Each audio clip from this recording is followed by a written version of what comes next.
discussões de natureza profundamente escolástica, certos tratados, certas discussões de dogmática penal me parecem muito, para quem conhece, as discussões escolásticas de teologia na Idade Média, a filigrana do nome, como se coloca, como é o construto intelectual.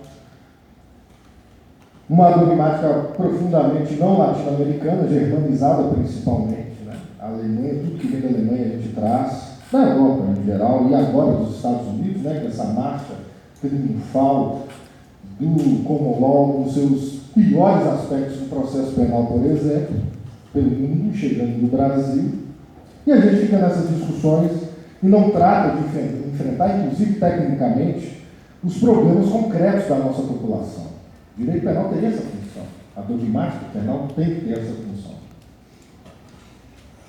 Mas, de qualquer maneira, geram bons pareceres, muita gente ganha dinheiro em grandes processos, em prerrogativa de função dos tribunais superiores, é uma delícia.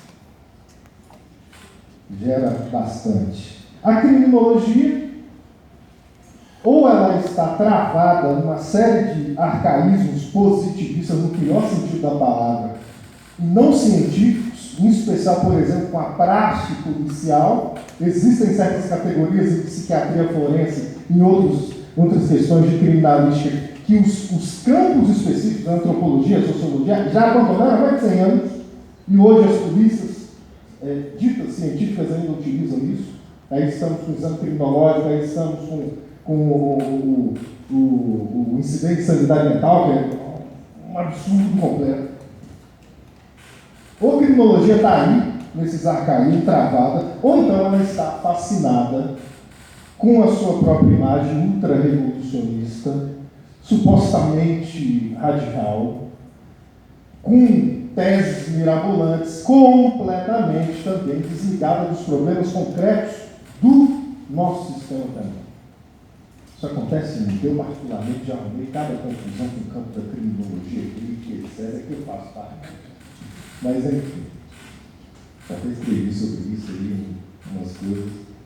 A política criminal, entregue nas mãos, basicamente, pelos estudos em ciência política, nas mãos da ultradireita e do neofascismo, esse mesmo que assolou o nosso país nos últimos 4 anos,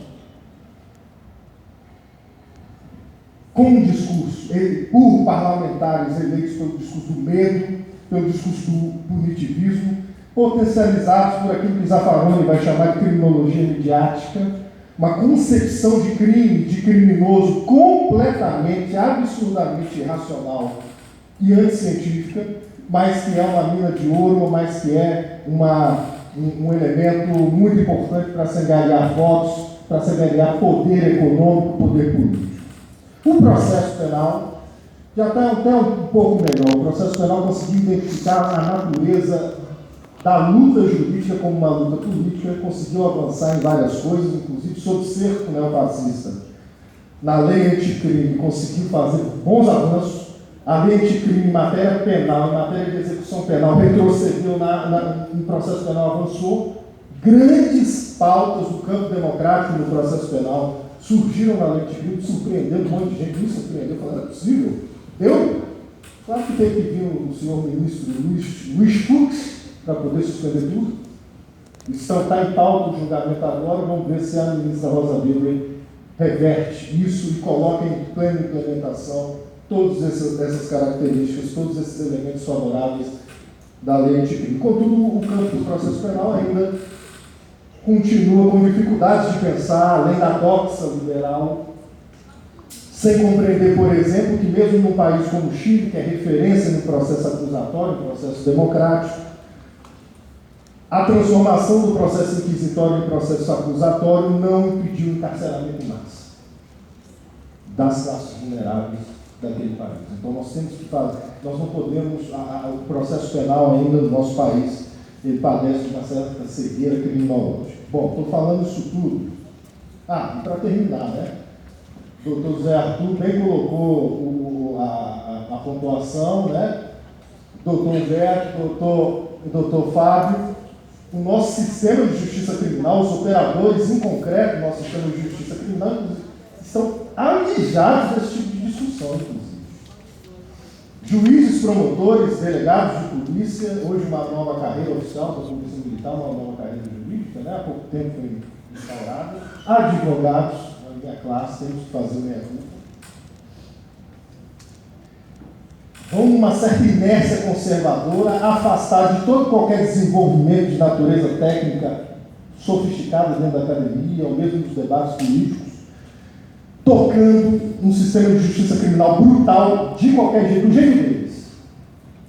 Cada juiz tem o seu código penal, o seu código de processo penal, e geram barbaridades como essa, que foram apontadas pelo doutor Zé Arthur, pelo doutor Fábio, pelo doutor Humberto. E como nosso sistema de nulidades é completamente destruído pela jurisprudência dos tribunais superiores, replicada pelos tribunais inferiores, né, para a questão de F. Teoria do prejuízo, tem que demonstrar o prejuízo, a demonstração dos prejuízos, mesmo com a condenação. A condenação não é a demonstração do prejuízo, ou seja, uma prova diabólica, você não consegue produzir, e aí as maiores ilegalidades permanecem no nosso processo penal. Fica nessa aí, vocês que são estudantes aí, hoje em dia dar aula de direito penal, de processo penal, você tem que ter um senso de humor refinado, é difícil. Bom, e a catástrofe penal passa por isso que a gente está discutindo, passa por isso, passa por todos esses elementos. Contudo, é importante a gente olhar o abismo nos olhos se a gente quer transformar alguma coisa. Eu me consolo um pouco uma categoria chamada redundância crítica, critical redundancy, que é uma categoria de engenharia que é utilizada também em estratégia militar, que é quando você monta, na engenharia, você monta um processo de produção e você coloca as mais diversas salvaguardas para poder garantir que a coisa clara aconteça. Na redundância aqui você coloca mais salvaguardas ainda. E essa repetição ad eterna que a gente faz nos diversos espaços, eu acho que talvez tenha essa função, nós temos que ir batendo o tempo todo, até sair, até que as coisas avancem. No caso da lei de crime na área de processo penal, me parece uma dessas. A gente soube ser uma luta de dezenas de anos, desde a redemocratização, vai batendo, bate, vem uma brecha na conjuntura, a gente consegue entrar e consegue emplacar algumas coisas. Muito bem. Dito isso tudo, vamos propriamente tratar do nosso ponto, seletividade policial. Tem tudo a ver. Nós temos as agências do sistema penal para falar um pouco com os Zaffaroni, né? As polícias, polícia ostensiva, polícia judiciária, investigação, temos o Ministério Público, temos o Poder Judiciário, o sistema prisional. São os órgãos, as agências de controle formal. Temos as agências de controle informal de condutas, que é a escola, a mídia, as igrejas, a própria família. Contudo, no que diz respeito às agências de controle formal, é preciso que a gente aponte certas coisas que não aparecem tão óbvias. E fez parte da minha pesquisa, inclusive, aqui dentro dessa casa. Não fiz a saudação do curso da Casa de Afonso Pena, é a minha casa. Minha formação acadêmica toda foi aqui, graduação, mestrado, doutorado e pós-doc agora, terminado no ano passado. Dentre as agências do sistema penal, existe uma agência que ela é o poder sobre os poderes. Ela não aparece dessa maneira. Mas ela é o que dá o tom de todo o processo de criminalização. Não é o juiz com a sua toga e seus largos salários, suas prerrogativas de supercidadão, assim como o Ministério Público. Não é o crime contra a humanidade massivo que acontece no Brasil, como o sistema carcerário, os operadores do sistema carcerário. Não. É a polícia. A polícia ostensiva, em especial, que no Brasil é militarizada, tocada pela PM. O soldado lançado na quebrada tem mais poder real do que o juiz dentro da sua sala de audiência. Por quê? Porque ele escolhe quem entra no processo de criminalização, ele seleciona, sem maiores controles, é a decisão dele, é uma prerrogativa dele. A grandíssima maioria dessas prisões que formam o auto de prisão em flagrante delito tem como corpo judiciário a palavra desses policiais, que é chancelada pelo relatório de um delegado de polícia, A denúncia oferecida pelo Ministério Público na grandíssima maioria dos processos penais nesse país é lançada com base na prova testemunhal, os elementos judiciários testemunhais que estão antes do processo ainda da prova, nessa persecução penal, nesse procedimento penal de baixo rigor técnico que nós temos, onde se prevalece não a prova pericial, mas a prova testemunhal, inclusive das pessoas que têm interesse no resultado do deslinde do procedimento, que são os policiais que fizeram a apreensão, porque se eles aprenderem, eles estão afirmando que houve crime. Então eles têm interesse em uma condenação, senão eles erraram. Senão eles prenderam alguém que não cometeu crime, se a pessoa sai absolvida. Ou então prenderam de forma tão frágil em termos de elementos básicos, indiciários, que tem que se absorver de falta de provas. Então, o corpo, a base probatória já é viciada desde o início. E ele controla todas essas fases. A denúncia vai, a partir disso, a partir da palavra dos policiais, em juízo.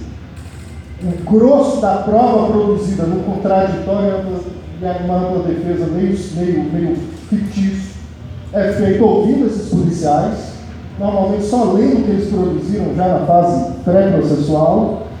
Teve uma época que a gente ainda brigava muito contra isso, falava no jornal, não pode ficar induzindo testemunho, não pode ler o seu depoimento. Hoje em dia a gente meio que desiste porque já consolidou a coisa, mas o problema permanece.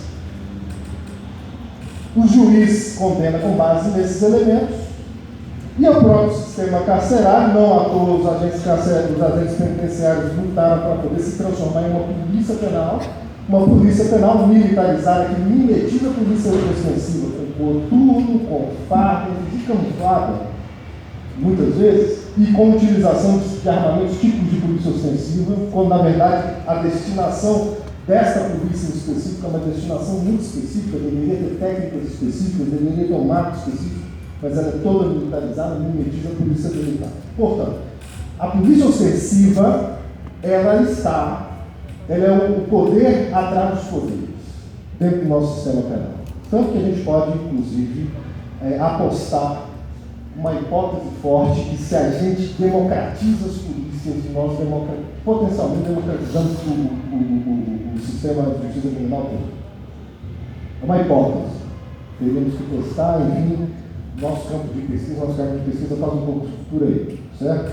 Estudando segurança pública, etc. Muito bem. Dito isso, um breve interlúdio, vale a pena a gente fazer essa referência. Um autor italiano muito bacana, que foi traduzido por um professor aqui da casa, Ricardo Sontag, que é um estudo de história do direito penal, que é o Mário Spicoli, um livro maravilhoso da editora UFMG, descobri tem pouco tempo, a penalística civil, leiam, traduzido pelo livro do professor Ricardo, contando a história das discussões penais na Itália durante a unificação do século XIX, são discussões atualíssimas, coisas que não discute hoje. Mas Mário Spicoli vai dizer uma coisa muito importante. O penal, como substantivo, ele não é simplesmente uma área do direito. Não estou querendo puxar a sardinha para a gente, não. Mas discutir toda e qualquer liberdade pública, todo e qualquer direito de garantia fundamental, necessariamente se esbarra em alguma coisa penal. O avanço de uma determinada liberdade diz respeito à supressão de um tipo penal, à modificação da atuação das agências policiais, à modificação da realização da investigação, mesmo do encaminhamento do processo penal. A questão penal ela está no cerne da discussão constitucional e da própria consolidação democrática. E para isso a centralidade é a gente discutir esse tipo de coisa, esse tipo de evento, como a gente está vivendo. A gente está trocando. Mas Zaffaroni vai dizer muito isso sobre o poder político estrutural do colonialismo, do poder colonial. Pois bem, dito isso, vale a pena a gente conversar um pouco sobre seletividade policial. Essa seletividade policial que condiciona o sistema todo. Falar de seletividade policial é falar de como funciona o processo de criminalização todo, desde seleção lá na rua, normalmente, investigação, denúncia, condenação, cumprimento de pena. Um primeiro aspecto é a criminalização primária. O que é a criminalização primária? Isso respondendo um pouco a doutora Sara, falou, olha, nós temos que conversar basicamente com o pessoal da graduação, vale a pena alguns elementos de criminologia aqui para a gente nivelar a nossa conversa. Criminalização primária nada mais é do que a produção de leis penais. A produção dos tipos penais, enfim, de todas essas dinâmicas que desenham legislativamente a questão penal em um determinado país, certo? Essa é a criminalização primária. E a construção dos tipos penais. E no Brasil, não só no Brasil, mas aqui estamos discutindo nossa realidade, na criminalização primária vale tudo.